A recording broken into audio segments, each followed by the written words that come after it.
Programa Filosofando hoje novamente com os professores Amador Batista e Álvaro Ferreira, e vamos discutir um tema que está muito em voga hoje em dia, o tribalismo. Professores, o que vem a ser exatamente o tribalismo e por que esse tema voltou à voga hoje em dia? Bom, tribalismo é, acima de tudo, um comportamento social. É um comportamento que está ligado a uma série de fatores que vêm desde os nossos primórdios, lá como realmente tribos que fomos, e antes de tribos, como seres vivos com determinados comportamentos, e isso vai se perpassando na história da humanidade. Durante um determinado momento fica muito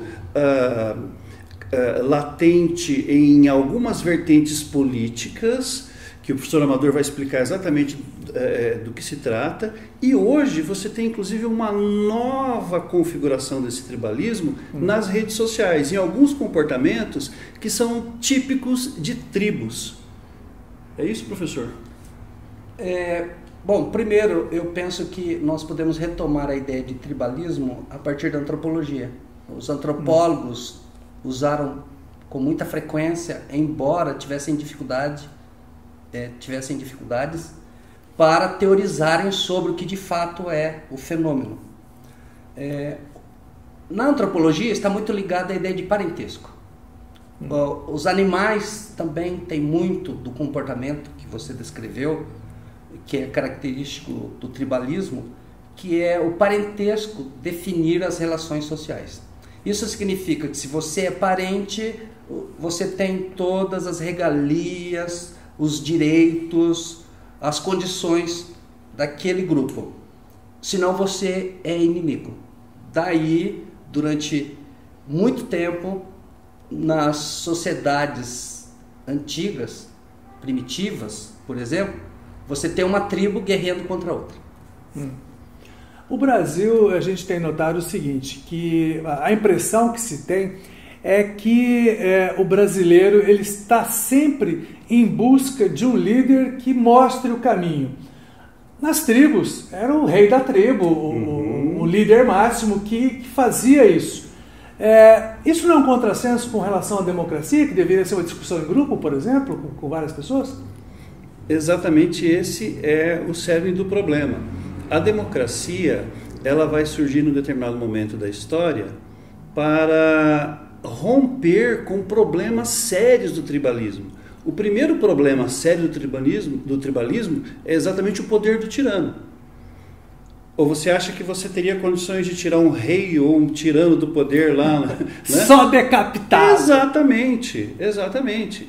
E era assim que funcionava. Então, com a democracia surge, através da brilhante ideia dos gregos, uma alternativa de se trocar de poder as pessoas sem derramamento de sangue. Um complemento a isto então, sociedades tribais, que depois vão ser a base dos estados da antiguidade. E quem vai romper com tudo isso são os gregos ao criarem a democracia.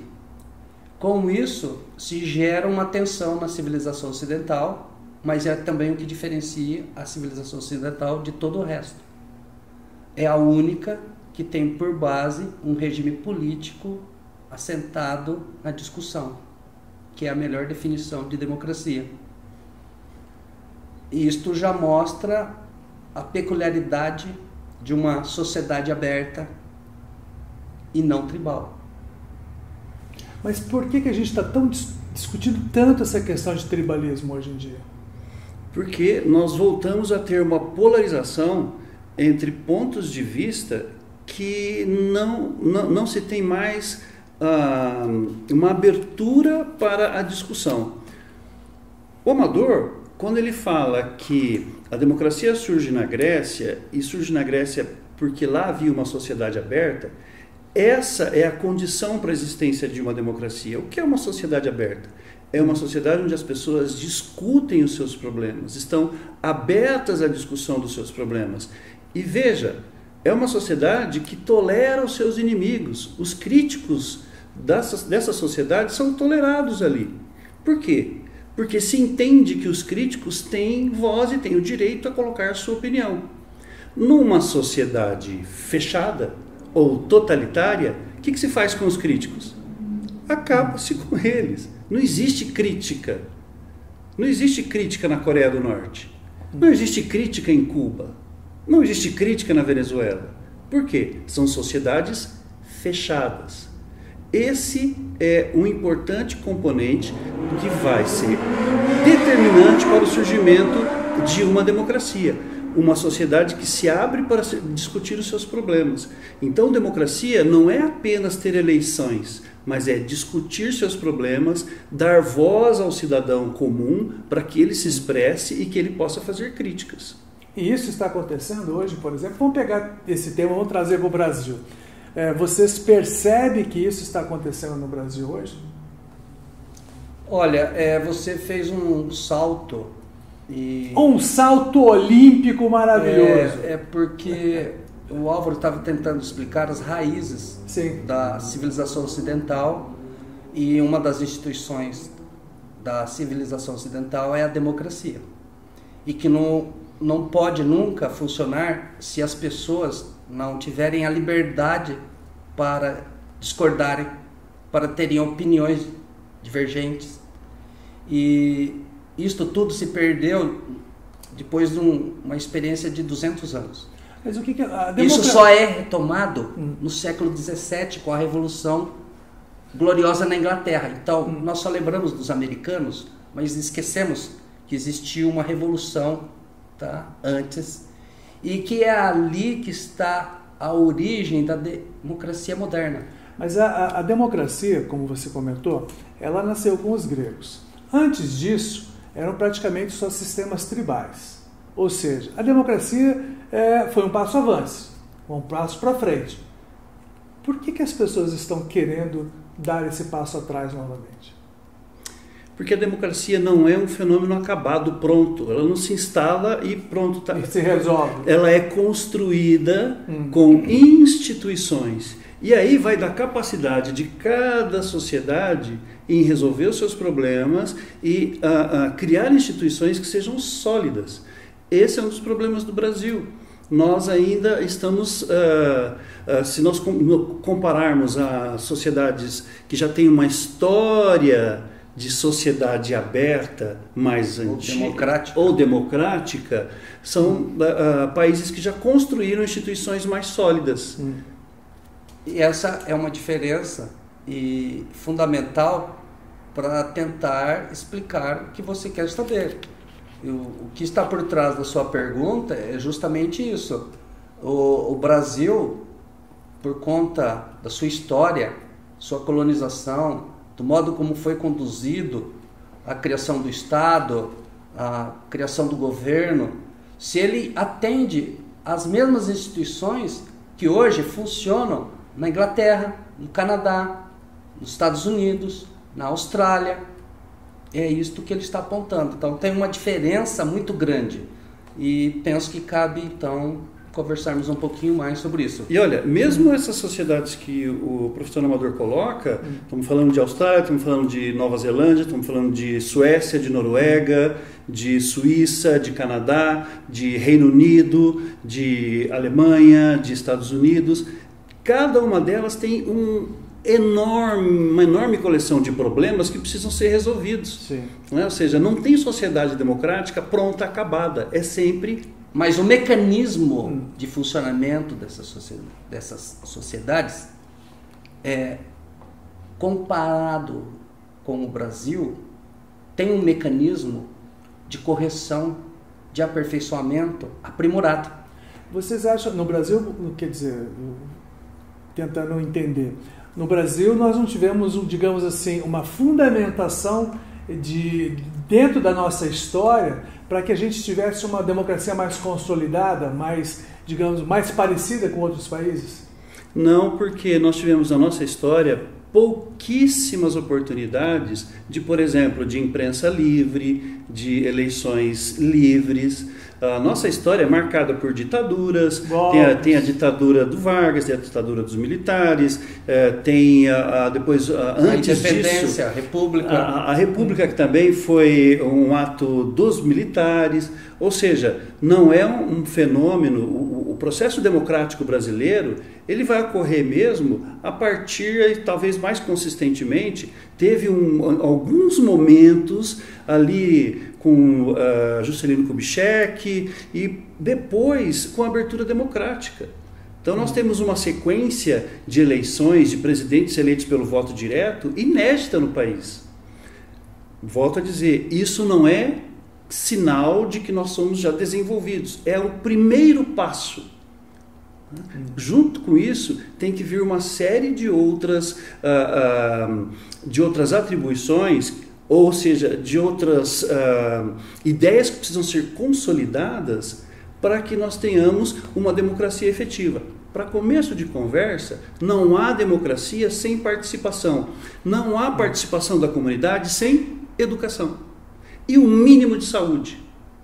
Nós temos problemas de saúde, de saneamento básico que não resolvemos ainda, que é problema do século XIX para os países que nós estamos citando aqui, que já resolveram esses problemas. Nós estamos falando de água limpa. Estamos falando de um mínimo de educação para que a pessoa saiba entender o que ela lê na internet ou no jornal, para ela poder tomar suas decisões por si própria. Mas nós estamos falando também de liberdade. O valor da liberdade, não só na Grécia, como na Inglaterra do século XVII, como nos Estados Unidos, com seus pais fundadores, nós não temos isso. É isto que está na base do Estado de Direito, da Constituição, do controle dos poderes, da valorização da educação, da ciência, da tecnologia. Nós estamos periféricos a tudo isso. Até hoje nós ainda nem entendemos o valor dessas ideias, dessas instituições para o Ocidente e por que nós não fazemos parte desse Ocidente desenvolvido. Por que no Brasil há tantas pessoas ainda com tanta saudade do regime militar? Que foi um período, obviamente, nada democrático.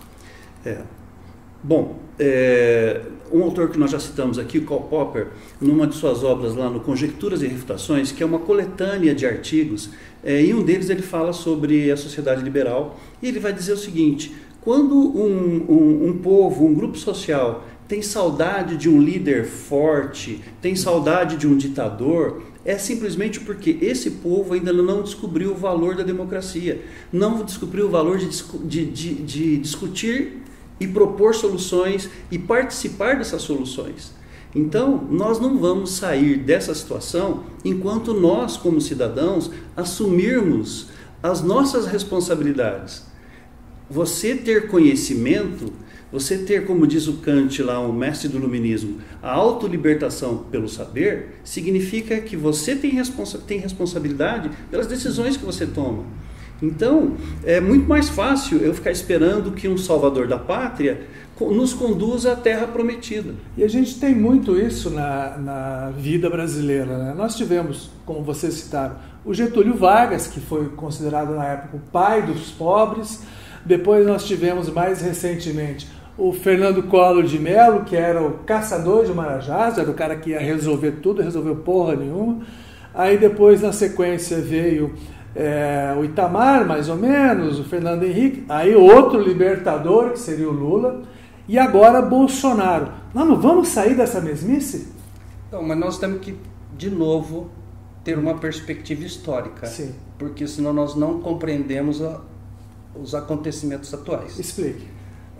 Nós não vamos aqui entrar em detalhes, mas se discute até hoje o que teria causado, o que teria gerado a democracia na Grécia.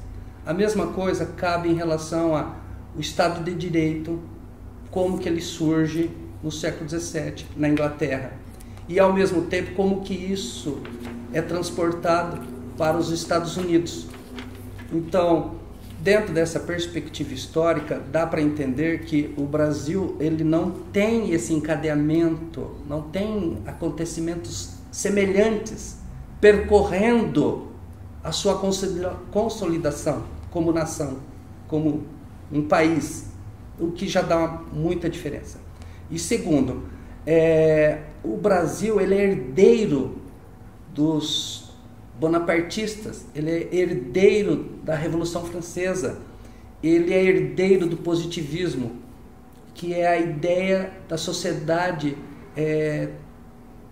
tecnocrata, ou seja, controlada pela ordem, pela tecnologia, tá?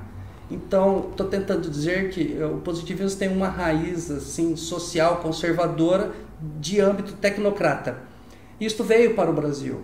E, ao vir para o Brasil, nós temos, então, um Estado poderoso, um Estado forte. Um país onde o sistema educacional é da década de 30, a universidade é da década de 30, não passou pelo esclarecimento, não passou por uma ideia de que o conhecimento liberta. Bom, isso dá uma ideia da sua pergunta, ou seja, da resposta para a sua pergunta. O atraso cobra um preço. E nós estamos tentando falar daquilo que frutificou em outros lugares e que também justifica o progresso.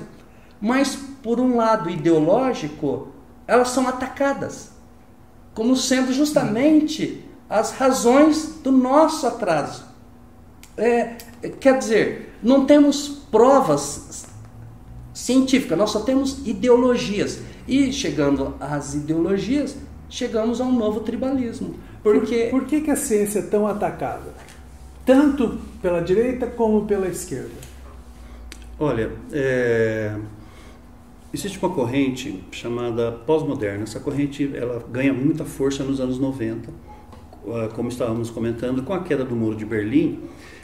O marxismo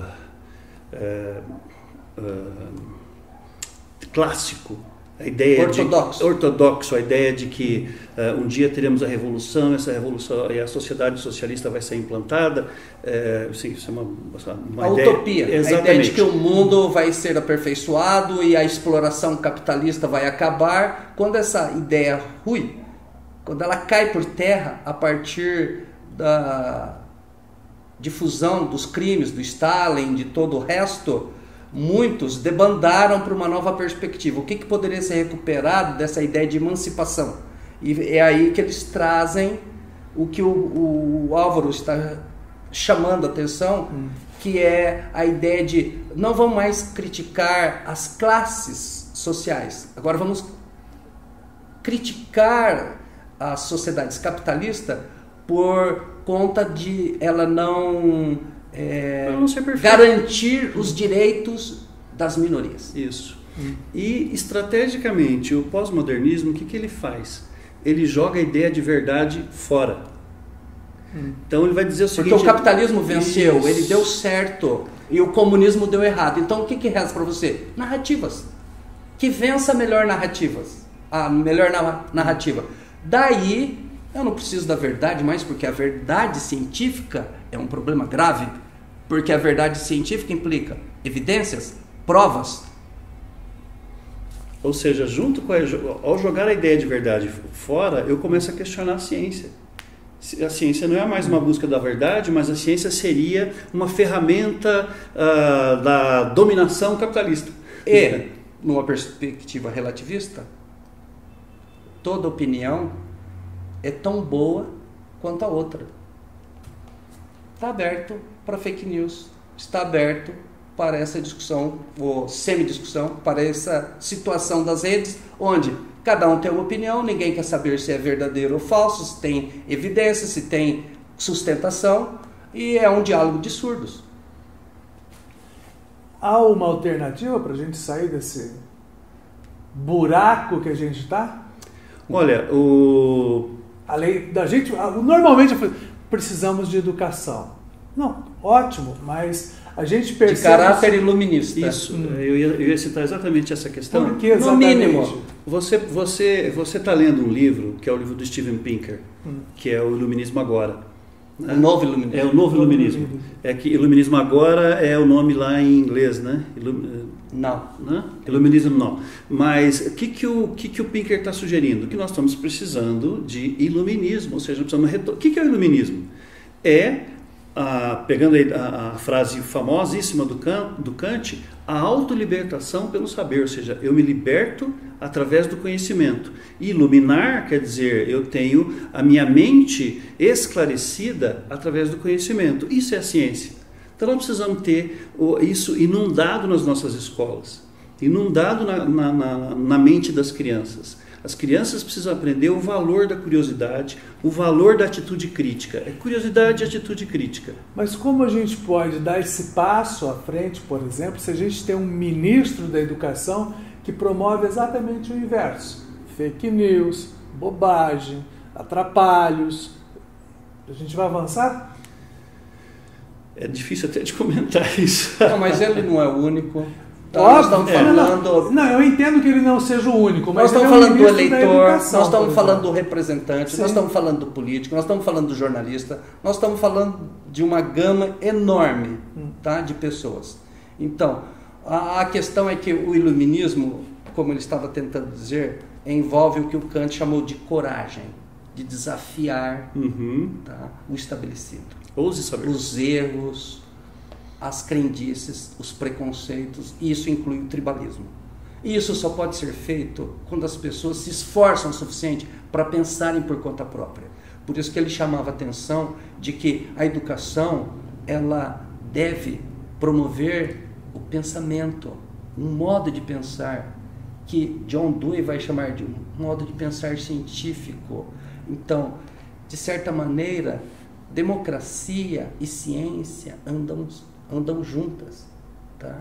Então, a sua pergunta remete a um conjunto de coisas que simplesmente ainda temos que caminhar muito para começar a ter um pouquinho delas. E você, voltando à questão do ministro da Educação, é importante detalhar, o professor Amador, que fez um doutorado na área de educação física, e educação física é, antes de tudo, educação. Sim. Ele mapeou o que aconteceu com a educação brasileira nos últimos 60 anos. E nós temos o quê? Doutrinação marxista, que começa lá na formação dos professores. do doutoramento dos professores, que vão depois disseminar marxismo na sala de aula. Então, se por um lado hoje o governo Bolsonaro tenta enfrentar isso e acha que essa luta é verdadeira, ela é importante, talvez ele não esteja sabendo escolher as pessoas certas para travar essa batalha. Mas essa batalha é importante, por quê? Nós temos hoje toda uma geração de professores que está muito mais comprometida com o ideário político tribal da sociedade fechada, do coletivismo que se sobrepõe ao indivíduo, e não de um projeto de educação para libertar pelo saber as nossas crianças. O tribalismo, o coletivismo, ele consegue conviver com democracia? Olha, a sociedade aberta está rodeada de inimigos. Essa é uma tese popperiana, né? Aliás, é o nome do livro do Popper, A Sociedade Aberta e Seus Inimigos. A sociedade aberta, ela convive com esses indivíduos. Por quê? Porque ela é aberta e ela é tolerante, Cláudio. Tolerância é um dos princípios da sociedade liberal. A sociedade fechada, o tribalismo que não é tolerante. O crítico da sociedade tribal, o que acontece com ele? Ele vai para a fogueira, né? Ele vai ser brinquedinho de leões, né? No caso da sociedade aberta, no caso da sociedade democrática, há uma tolerância em relação até a nazistas. Os Estados Unidos têm publicações nazistas. Por quê? Porque lá existe tolerância. Agora, existe também lá um forte sentido de entendimento do que é democracia, do que é a liberdade de expressão, de que você pode dizer o que você quiser dizer, mas eu não sou obrigado a concordar. A tese, Amador, você de doutorado, você explora essa questão do marxismo nas escolas.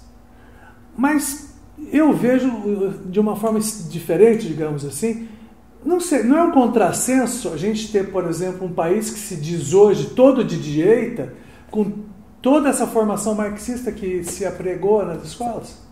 Mas cadê a prova de que o país é de direita? Ué, o governo é de direita, as pessoas estão nas redes. As pessoas não mudam de uma hora para outra. Então, você só teve uma eleição onde, por conta de erros do governo anterior, se gerou como consequência um governo oposto.